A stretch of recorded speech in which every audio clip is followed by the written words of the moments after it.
Hello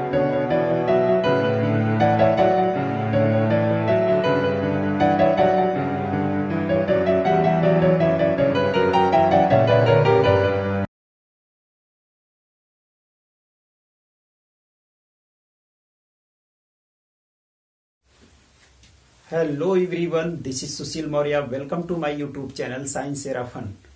Today we will study class 7th science chapter 17. Chapter name is Forests Our Lifeline. Dear students, आज हम लोग class 7th की science पढ़ेंगे. Chapter 17. Chapter का name क्या है? Forests Our Lifeline. In the previous class we have studied about this chapter. That was part 1. Today I will start the remaining things of this chapter, that is part 2. Okay. So the first topic is the structure of a forest. The structure मतलब संरचना या बनावट, of a forest मतलब एक जंगल की. तो पहला topic हमारा क्या है? The structure of a forest. Forest का स्ट्रक्चर.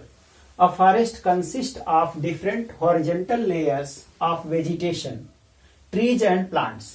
फॉरेस्ट आपका मेनली कई हॉरिजेंटल लेयर से बना हुआ होता है.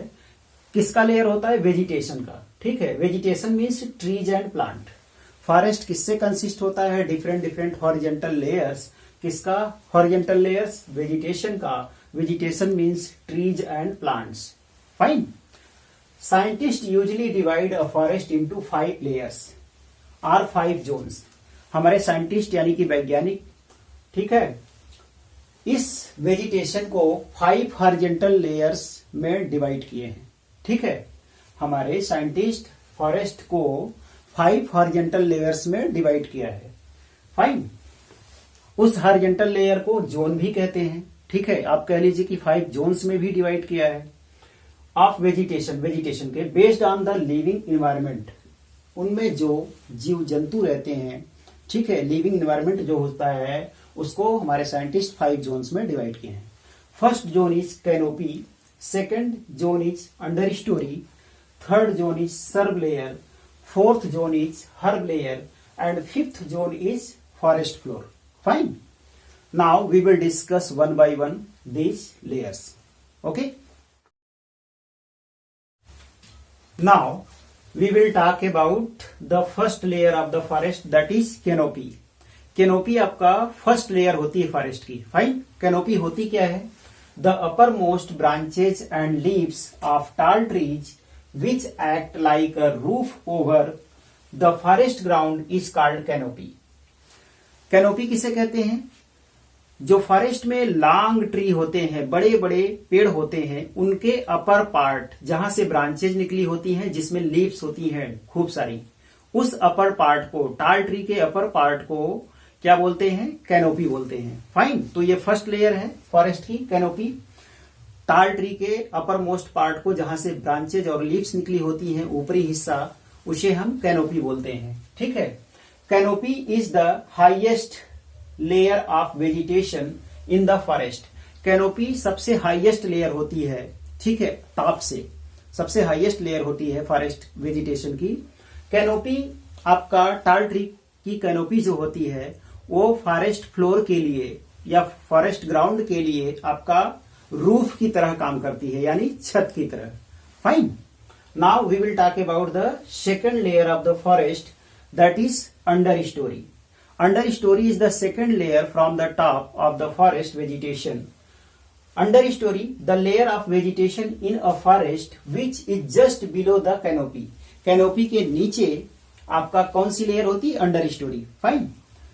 इसी को हम लोग क्या कहते हैं? अंडरस्टोरी. कैनोपी के जस्ट नीचे के पार्ट को हम अंडरस्टोरी कहते हैं. ठीक है. The understorey layer consist of smaller trees and trees sapling under story is above the serve layer. ठीक है. आपका जो अंडर स्टोरी होती है इसमें ट्री के सैपलिंग्स होती हैं, मतलब छोटे ट्री. ठीक है. छोटे ट्री किस लेयर में पाए जाते हैं या किस जोन में पाए जाते हैं? अंडर स्टोरी जोन में पाए जाते हैं छोटे पौधे. ठीक है. तो ये आपका कैनोपी के जस्ट बिलो होती है. अगर हम नीचे से बात करें, ठीक है, बिलो से, तो सर्व लेयर के जस्ट ऊपर अंडर स्टोरी लेयर होती है। Fine. Now third layer of the forest is shrub layer. ठीक है, फॉरेस्ट वेजिटेशन का थर्ड लेयर क्या है? Shrub layer. ठीक है, the layer of vegetation in a forest which is just below the under story is called shrub layer. Forest vegetation की जो तीसरी लेयर है जिसे सर्व लेयर कहते हैं, यह जस्ट बिलो होती है अंडर स्टोरी लेयर के। Fine. The serve layer consist of mainly of mature shrubs and buses.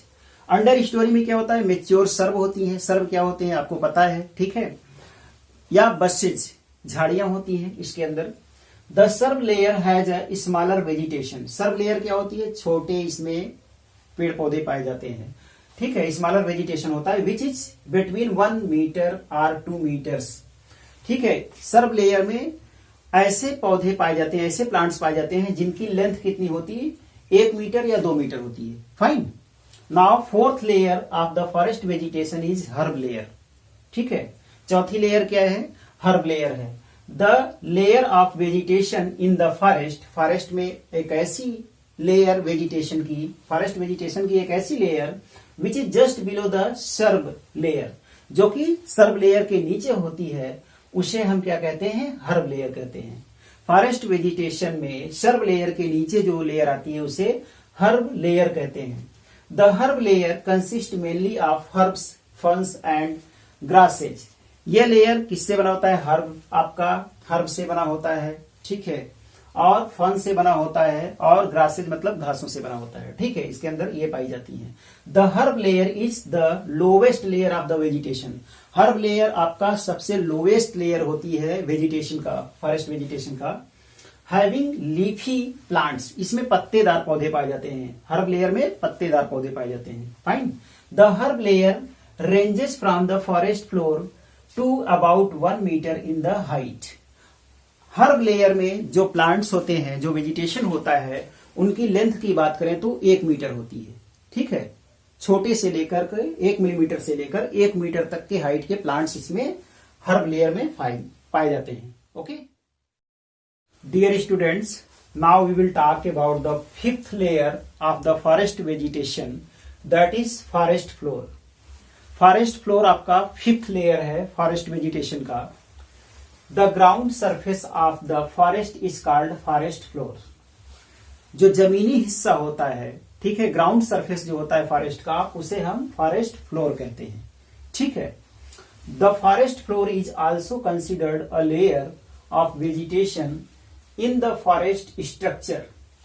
Forest floor को भी एक लेयर कंसिडर किया गया है, इसीलिए हम इसको 5th लेयर बोलते हैं। फॉरेस्ट फ्लोर को एक लेयर माना जाता है। Fine. The forest floor has many kinds of small leafless plant. Forest floor में ढेर सारे प्रकार के प्लांट्स पाए जाते हैं, और इसमें कुछ लीफलेस प्लांट पाए जाते हैं, यानी कि ऐसे छोटे प्लांट्स पाए जाते हैं जिसमें कि पत्ती नहीं होती है। ठीक है, लीव्स नहीं होती है, इसीलिए इनको लीफलेस प्लांट कहा जाता है। सच एज लीफलेस प्लांट्स के कुछ नाम बता देते हैं आपको। मॉसेज है, लिवरवर्ट है, लाइकेन है। मॉसेज, लिवरवर्ट और लाइकेन कुछ लीफलेस प्लांट है। आपको पता है कि लाइकेन से क्या बनता है? लिटमस पेपर बनता है। ठीक है, जो इंडिकेटर होता है, हमें यह पता लगाने में मदद करता है कौन चीज एसिड है, कौन सी चीज बेस है, या कौन सी पर्टिकुलर चीज साल्ट है। Fine. The largest animals in the forest such as lion. Forest में जो बड़े से बड़े एनिमल्स होते हैं, जैसे लायन है, टाइगर है, डियर है, बियर है, एलिफेंट है, कैमल है, live on the forest floor. ये कहां पे पाए जाते हैं? फॉरेस्ट फ्लोर, यानी कि 5वीं लेयर में। ठीक है, सबसे lower most. Forest floor has also many kinds of insects and worms and the decomposer organisms. Forest floor में ढेर सारे प्रकार के इंसेक्ट्स और वर्म्स पाए जाते हैं। ठीक है, और डिकम्पोजर ऑर्गेनिजम्स पाए जाते हैं, जिन्हें हम माइक्रोब्स या माइक्रो ऑर्गेनिज्म कहते हैं। ठीक है, डिकम्पोजर ऑर्गेनिजम्स इसी लेयर फॉरेस्ट फ्लोर्स में पाए जाते हैं। फाइन। अब हम इन 5 लेयर को, ठीक है, एक स्ट्रक्चर बनाकर दिखाते हैं आपको। ठीक है, सपोज दैट ये आपका फॉरेस्ट है पूरा। ठीक है, इसमें टाल ट्री हैं, तो मैंने फर्स्ट लेयर में क्या बताया था, फर्स्ट लेयर क्या है, कैनोपी है। ठीक है, इसमें देखिए जितनी ब्रांचेज हैं ट्री की और लीव्स हैं सब कैनोपी रीजन में आती हैं। ठीक है, ये फॉरेस्ट फ्लोर के लिए या फॉरेस्ट ग्राउंड के लिए रूफ की तरह, छत की तरह व्यवहार करता है। ठीक है, दूसरा लेयर क्या है, अंडर स्टोरी, जस्ट इसके बिलो। ठीक है, कैनोपी की लेयर के just below second layer under story layer होती है। ठीक है, इसमें आपके जो ये बड़े बड़े टाल ट्रीज हैं इसके छोटे पौधे इसके जस्ट नीचे होते हैं, यहां तक के इस रेंज में अंडर स्टोरी में इन बड़े पौधों के छोटे सैपलिंग्स होते हैं। ठीक है, थर्ड लेयर इज, टॉप से ये लेयर काउंट की जाती है canopy under story. Third layer क्या कहलाती है हमारी, हर्ब लेयर। हर्ब लेयर में 2 मीटर्स तक के, ठीक है, 2 मीटर्स तक के प्लांट होते हैं। देखिए 2 मीटर्स तक के प्लांट हैं हर्ब लेयर में। Fine. SERB layer, fourth layer is the SERB layer. SERB layer में 1 मीटर तक के प्लांट हैं। देखिए ये सर्ब लेयर है। ठीक है, now our fifth layer of forest vegetation is the forest floor. Fifth layer क्या है, फॉरेस्ट फ्लोर। फॉरेस्ट फ्लोर में ही जितने एनिमल्स होते हैं, ठीक है, ग्रासेज होती हैं स्मॉल, और जितने माइक्रोब्स होते हैं स्मॉल लिविंग ऑर्गेनिज्म, ये सब इसी आपके फॉरेस्ट फ्लोर में ही पाए जाते हैं। ठीक है, चाहे स्मॉल माइक्रोब्स हों, चाहे आपके एनिमल्स हों, लायन, टाइगर, डियर, बियर, ठीक है, एक्सेट्रा, ये सभी आपके फॉरेस्ट फ्लोर में ही पाए जाते हैं। Fine. Dear students, now we will talk about importance of forests, यानी कि फॉरेस्ट्स क्या क्या इम्पोर्टेंस है हमारे लाइफ में, फॉरेस्ट्स का क्या इम्पोर्टेंस है या जंगलों का क्या महत्व है। फर्स्ट इम्पोर्टेंस देखिए, forests provide us many useful products. Forest हमें ढेर सारे उपयोगी प्रोडक्ट्स देते हैं, such as wood, honey, gum, lac, catechu यानी कि कत्था, fruits, oils, spices, natural rubber, cork, dyes यानी कि colour, medicinal plants and fodder for cattle यानी कि भूसा या पुआल, कैटल मतलब पशुओं के लिए। Fine. Second thing, forests maintain the balance between carbon dioxide CO2 and oxygen O2 in the atmosphere. Forest की वजह से हमारा कार्बन डाइऑक्साइड और ऑक्सीजन का बैलेंस मेंटेन होता है। ह्यूमन बींग्स या एनिमल्स अपने ब्रीदिंग में क्या लेते हैं, ऑक्सीजन लेते हैं, जो कि हमें किससे मिलता है, प्लांट से मिलता है यानी फॉरेस्ट से मिलता है, और हम लोग कार्बन डाइऑक्साइड निकालते हैं तो पौधे एब्जॉर्ब करते हैं, अपने ब्रीदिंग में लेते हैं। ठीक है, और हमें ऑक्सीजन प्रोवाइड करते हैं। तो इस तरह से कार्बन डाइऑक्साइड और ऑक्सीजन का बैलेंस एटमॉस्फेयर में फॉरेस्ट मेंटेन करते हैं। Fine. The third thing is forest help in maintaining water cycle in nature. Nature में आपका फॉरेस्ट ही वाटर साइकिल मेंटेन करते हैं, क्योंकि जब आपकी बारिश होती है या किसी भी मीडियम से आपकी पौधों की सिंचाई की जाती है, बारिश होने के बाद मडी वाटर को या वाटर को पेड़ पौधे अपने जड़ों से, रूट से एब्जॉर्ब करते हैं। एब्जॉर्ब करने के बाद वो प्लांट के लीफ तक जाता है, लीफ से ट्रांसपीरेशन होता है, यानी कि वाटर आपका वेपर के फॉर्म में रिलीज होता है और एटमॉस्फेयर में चला जाता है। ठीक, फिर क्लाउड का फॉर्मेशन होता है, फिर आपका बारिश होती है, फिर से ये प्रोसेस आपका मेंटेन होता है। दैट मीन्स वाटर साइकिल को नेचर में आपका बैलेंस करते हैं, ठीक है, मेंटेन करते हैं forest. So fourth point is the forest keep the climate cool. Forest he climate यानी कि जलवायु को कूल रखते हैं। कैसे? जब आपका पौधों से ट्रांसपिरेशन होता है पत्तियों से, तो क्लाउड का फॉर्मेशन होता है। ठीक है, यही वाटर वेपर या क्लाउड आपका सनलाइट को रिफ्लेक्ट कर देते हैं, वापस भेज देते हैं, या फिर यूं कह लीजिए कि सनलाइट हमारे तक अगर पौधे हैं तो उनसे उनकी रेज क्या होती है, अल्ट्रावायलेट रेज आपका छन के पहुंचती है। ठीक है, ये हमारा फॉरेस्ट क्या करते हैं, हमारे एटमॉस्फेयर को कूल रखते हैं। Fine. Forest, fifth point is forest prevent soil erosion. Forest क्या करते हैं, मिट्टी के कटाव को रोकते हैं। सॉइल इरोजन मतलब मिट्टी का कटाव, प्रिवेंट मतलब रोकना।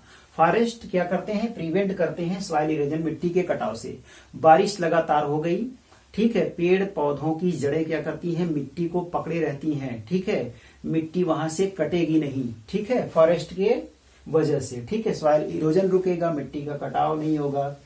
6th point is forest prevent occurrence of flood, ठीक है।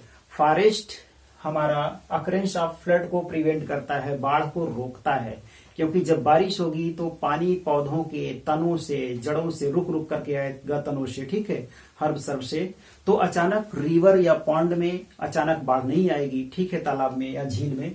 तो फॉरेस्ट ही हमारे फ्लड के अकरेंस को यानी कि बाढ़ को रोकते हैं।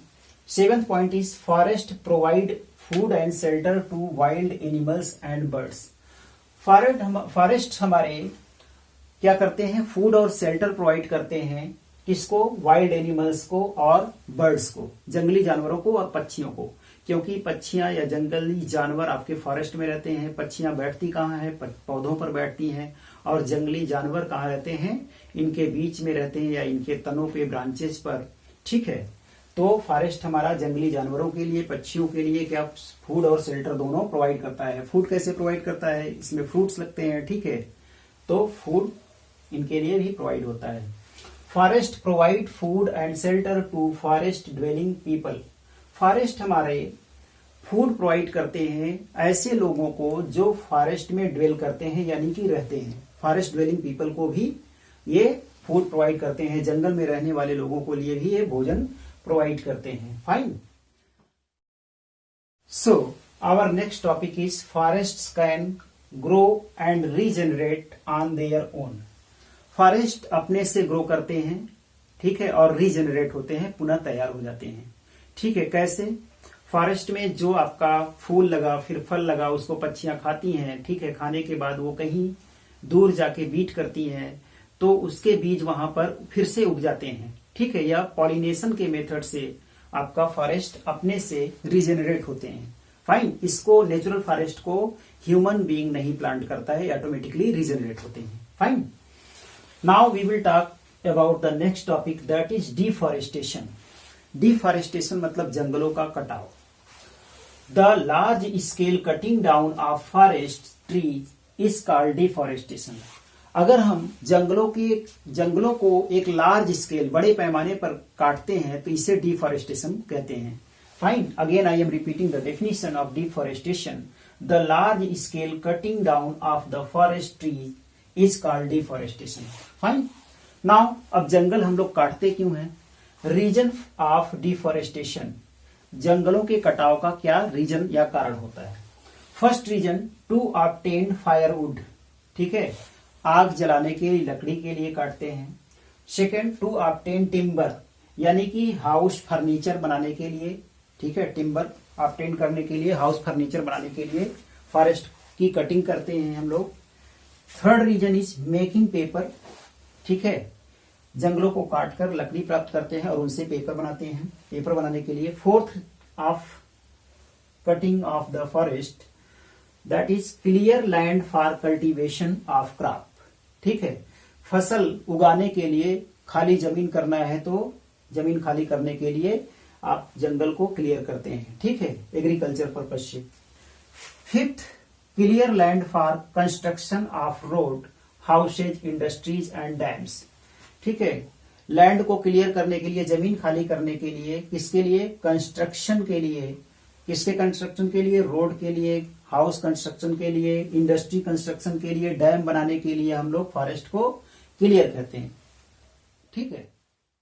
Dear students, our next topic is effect of destruction of forest. क्या इफेक्ट होगा अगर हम फॉरेस्ट को डिस्ट्रक्ट करते चले, यानी कि उनको कटिंग करते चले, उनको काटते चले? फर्स्ट इफेक्ट होगा shortage of would and other forest products. Shortage मतलब कमी हो जाएगी, वुड मतलब लकड़ियों की, और अन्य जो फॉरेस्ट प्रोडक्ट्स हैं उनकी कमी हो जाएगी। Imbalance of carbon dioxide, carbon dioxide atmosphere में इम्बैलेंस हो जाएगा, यानी कि कार्बन डाइऑक्साइड की मात्रा इंक्रीज होती जाएगी। उससे क्या होगा? Lead to increase in temperature. जब कार्बन डाइऑक्साइड एटमॉस्फेयर में बढ़ेगा तो टेम्परेचर बढ़ेगा, ठीक है, अर्थ पे टेम्परेचर इंक्रीज होगा। थर्ड आपका डिस्ट्रक्शन का इफेक्ट है soil erosion leads to infertile soil.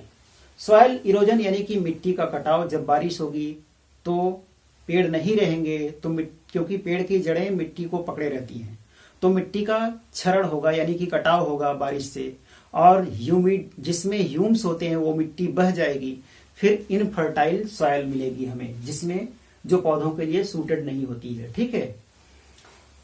Fourth effect क्या है, फ्लडिंग ऑफ रिवर्स। नदियों में अचानक बाढ़ आएगी क्योंकि पौधे होते तो उसको रोकते पानी को, धीरे धीरे पानी जाता, अचानक बाढ़ आएगी, leads to loss of life and property, जिसका नतीजा ये होगा कि जान माल का नुकसान होगा, लाइफ और प्रॉपर्टी दोनों का लॉस होगा। फिफ्थ इफेक्ट क्या है, affect water cycle. Water cycle प्रभावित होगा, जंगल कम होंगे, leads to destruction in rainfall, इसका मतलब बारिश कम होगी। ठीक है, बारिश डिस्टर्ब होगी। सिक्स्थ पॉइंट है डिस्ट्रक्शन ऑफ फॉरेस्ट का, extinction of many wild animals and plants. जंगल में जो इन्वायरमेंट मिल पाता है जंगली जानवरों को वो नहीं मिलेगा तो वो उनकी प्रजाति एक्सटेंट होने लगेंगी, गायब होने लगेंगी, कुछ पौधों की प्रजाति भी आपकी गायब होने लगेंगी। ठीक है। Seventh point is change the earth climate. पृथ्वी पर जलवायु चेंज होगा। ठीक है, क्लाइमेट चेंज होगा डिस्ट्रक्शन ऑफ फॉरेस्ट से। Now our next topic is conservation of forests. Forest को डिस्ट्रक्ट कर रहे हैं हम तो इसको कंजर्व भी करना पड़ेगा, यानी कि कंजर्वेशन ऑफ फॉरेस्ट मीन्स जंगलों का बचाव या संरक्षण। जंगलों का कंजर्वेशन या संरक्षण कैसे करेंगे, conservation of forest. First method है excessive cutting down of forest trees should not allowed by the government to conserve forest. Forest को कंजर्व करने के लिए यानी कि जंगलों का संरक्षण करने के लिए, रक्षा करने के लिए गवर्नमेंट को अत्यधिक पेड़ काटने पर रोक लगाना होगा। फाइन। सेकेंड पॉइंट है कैसे कंजर्व कर सकते हैं फॉरेस्ट को, more trees should be planted. अधिक से अधिक पेड़ लगाया जाए in the forest in place of cut down trees to conserve forest. Forest को कंजर्व करने के लिए हमें ज्यादा से ज्यादा पेड़ लगाना चाहिए। किस प्लेस पर, जहां जंगल में पेड़ कटे हैं उनके स्थान पे ज्यादा से ज्यादा पेड़ प्लांट करना चाहिए। Fine. Third point to conserve the forest, paper products. जितने भी पेपर प्रोडक्ट्स हैं such as old newspapers, magazines, books, notebooks etcetera, जितने भी पेपर प्रोडक्ट हैं, चाहे मैगजीन हो, ओल्ड नए पुराने अखबार हों, ठीक है, किताबें हों, नोटबुक हों, कॉपियां हों, ठीक है, शुड बी रिसाइकल्ड। इसको रिसाइकल्ड करवाना चाहिए, यानी कि आपके आसपास अगर जंक डीलर यानी कि कबाड़ी वाला आता है तो उसको ये सब पुरानी न्यूज़पेपर, मैगजीन, किताबें और नोटबुक दे देना चाहिए ताकि वो रिसाइकल हो सके और फिर से उसी से नया पेपर बनाया जा सके। इससे हमारे जंगल बचेंगे, पेड़ पौधे बचेंगे।